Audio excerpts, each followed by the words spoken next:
તો દર્શક મિત્રો, બિલીમોરામાં આ સોમનાથ મહાદેવનું અતિ પ્રાચીન મંદિર છે. તો ચાલો જાણી લઈએ તે મંદિરનો પણ ઇતિહાસ. તો દર્શક મિત્રો, ઘણા વર્ષો પૂર્વ આ વિસ્તાર જંગલ વિસ્તાર હતો અને અહીં રાજપૂતો પણ રહેતા અને રાજપૂતોના ઢોર અહીં ઝાડી તરફ ચરવા આવતા. તેમાંથી એક ગાય એક ચોક્કસ સ્થળે ઊભી રહેતી અને દૂધની ધારા કરતી. એક ગોવાળે આ દ્રશ્ય જોયું. આવું ઘણા સમયથી ચાલુ રહેતા ગોવાળે ગાયની માલિક રાજપૂત સ્ત્રીને વાત કરી અને બીજા દિવસે રાજપૂત સ્ત્રી ગાયની પાછળ લપાતી લપાતી જોવા ગઈ અને પેલાની જેમ ગાય ત્યાં વરસવા લાગી ને જ્યાં દૂધની ધારા કરતી એ જગ્યાએ તેને જમીનમાંથી અડધું શિવલિંગ બહાર નીકળેલું જોયું. બહાર નીકળેલ અર્ધ શિવલિંગને જોઈ પછી સ્ત્રી શિવલિંગની નિત્ય પૂજા ત્યાં કરવા લાગી. એક દિવસ પત્નીને એકલા ઝાડી પાછળ જતા જોઈ પતિને શંકા થઈ. પછી પતિના મગજમાં ખોટા પછી ગુપચુપ તલવાર લઈને સ્ત્રીની પાછળ ગયો. ત્યાં સ્ત્રીને શિવલિંગની પૂજા કરતા જોઈ તલવાર હાથમાંથી પડી ગઈ અને અવાજ આવતા સ્ત્રીની નજર પતિ પર ગઈ ને તે શોકથી ભયભીત બની ગઈ અને કહેવા લાગી કે હે શંકર ભગવાન, મને બચાવો. એમ કહી શિવલિંગને વળગી પડી. ત્યાં તો ચમત્કાર થયો.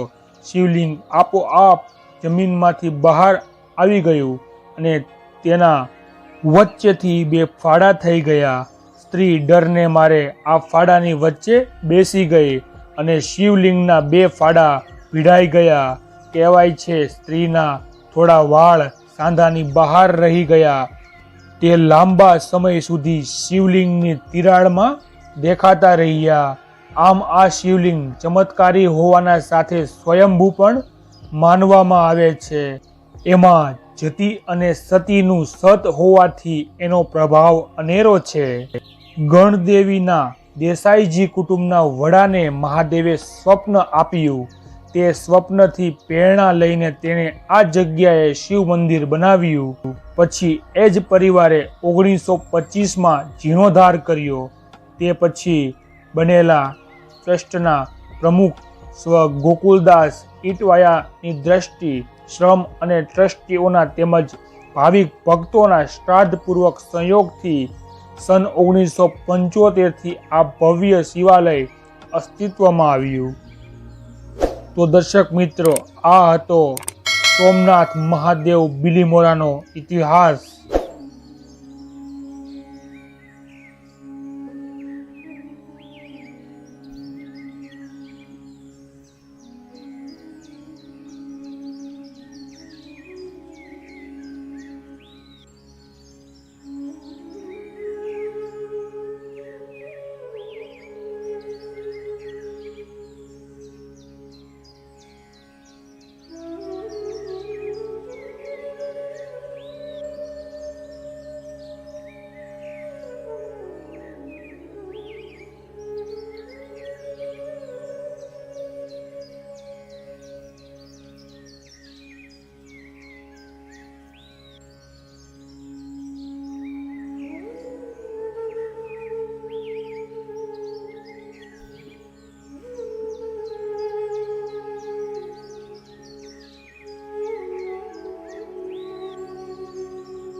इस वीडियो को लाइक करें, हमारे चैनल को सब्सक्राइब करें, बेल आइकन जरूर प्रेस करें हमारी न्यू वीडियो सबसे पहले देखने के लिए।